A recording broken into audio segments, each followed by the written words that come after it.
Okay, so we're now ready to move on to our shadow layer. To do this, we're going to create a new layer that's on top of our line art. We're going to set it to multiply, okay? Then I'm going to come to our line art layer, and I'm actually going to lower the opacity just a little bit so it's not quite as prominent. We really want to start focusing on values here. It's right about there, looks good.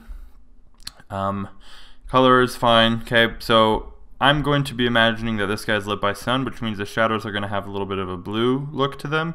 So I'm going to get this nice dark blue color, bring my opacity down, and go ahead and start painting, okay? So now I'm thinking that the light is coming from about this direction. So I want to keep that in mind as I begin to paint. And we're just going to start painting in our shadows. Okay. Now you do want to get somewhat refined at this step because, and you know what, before I move on, I need to use a different brush. I'm going to use, I want this to look smooth, so let's try the charcoal block brush, see if that works. If not, we'll try something else. I'll bring the opacity down though, so it's not quite so bright, and I already don't like that. Let's try,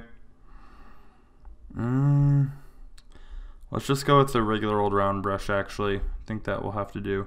So you want to think about what direction the light's coming from, okay, and the forms and things like that as you do this step, because you want it to feel three-dimensional, okay? So if the light's coming from that top left corner, then I need to light that accordingly with all my shadows and stuff like that, okay? So that's what I'm thinking about as I do this. And you're probably going to want to zoom in and get pretty close on this part because you want to be able to pick up on a lot of detail and start getting a little bit more specific. Okay. Okay. Inside his mouth, we're going to start over here getting underneath these horns. And you know what, we're actually going to leave these horns alone because the way we're going to render them is going to be a little bit different than everything else. So we're going to end up doing those in their own separate layer because we kind of want to bring a little bit of translucency to them. So I'm going to leave them alone for now, and we'll come back and work on them later towards the end.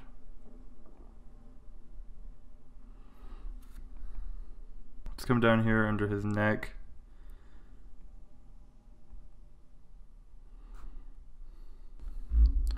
Alright, I'm making sure I get each individual wrinkle and fold here because I really want it to be able to have a lot of detail when we get to our final layer, and so I'm trying to get more and more refined with each passing layer here. Okay.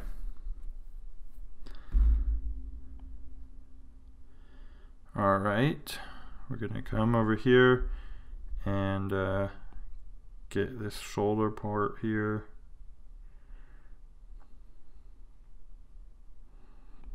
His fingers here. I'm going to get the detail in here, start to refine some of these shapes by punching in some of these shadows. It's looking good here. Alright, so time to move on to, let's see, what area do we want to work on next? Let's do this other arm down here before we forget about it.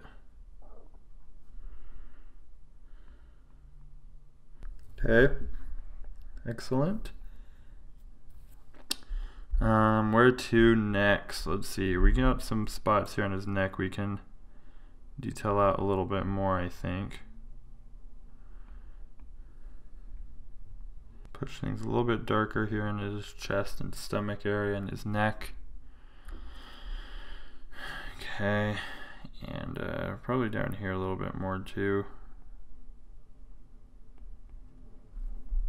Okay, shadow from his arm onto his leg. Okay, bringing in these shadows here.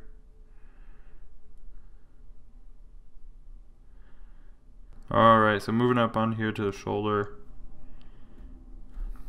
At least the shoulder of his wing joint. Alright, so I'm just filling in the shadow here under his wings, pushing that a little bit darker. Okay. On this other wing over here, we'll get a little bit of shadow underneath.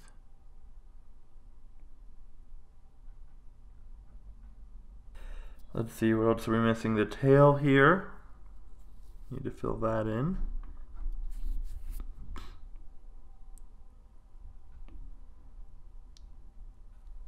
Alright, so there's a little bit more dimension and depth to his tail. We need to do, we're about done, we just need to do the log that he's on.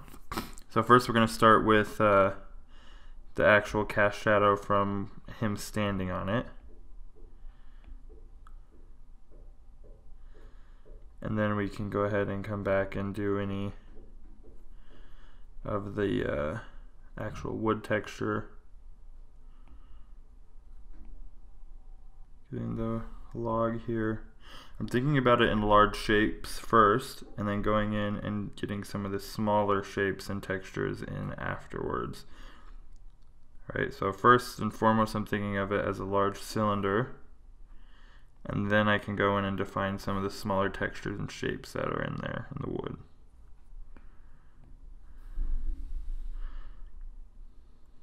Alright, so that looks good enough for the log. And just looking over this one more time, I missed a few spots back here on this wing. See if there's anything else we need to get.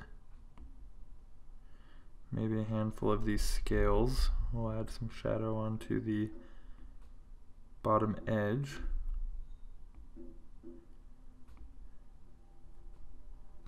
So I'm just touching the bottom of these scales to give them a little bit more form and depth. So they feel like there's a little bit of some three-dimensionality to them.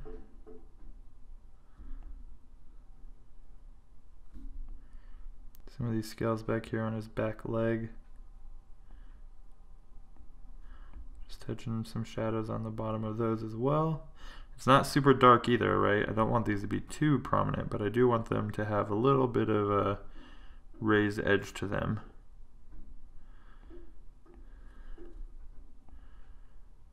So we're almost finished with these little scales here. There's a few here on his jaw that I want to get. And then a handful on his arm and his wing that we need to do. Then I'm going to just really quick take my smudge tool, and if I see any areas that I think are a little bit too refined or need to be softened down or blended a little bit, I can go back here really quick and redo those. So I'm over here with this vein on his neck. Maybe some of these areas in here that could be a little bit neater. Some of these areas down here under his face. Okay, blending some of these areas on his jaw. Just a few areas that are probably going to be focal points that we want to read a little bit smoother. Have just a little bit more blending to them. Alright, I think that looks good enough for this step. We got all of our rough shadows in, and if we flip that on and off, we can see kind of what that looks like before and after. It's starting to get a little bit of form to it, a little bit of depth, right? So the next step, we can go ahead and start adding our rough light. So I'll see you guys in the next lecture.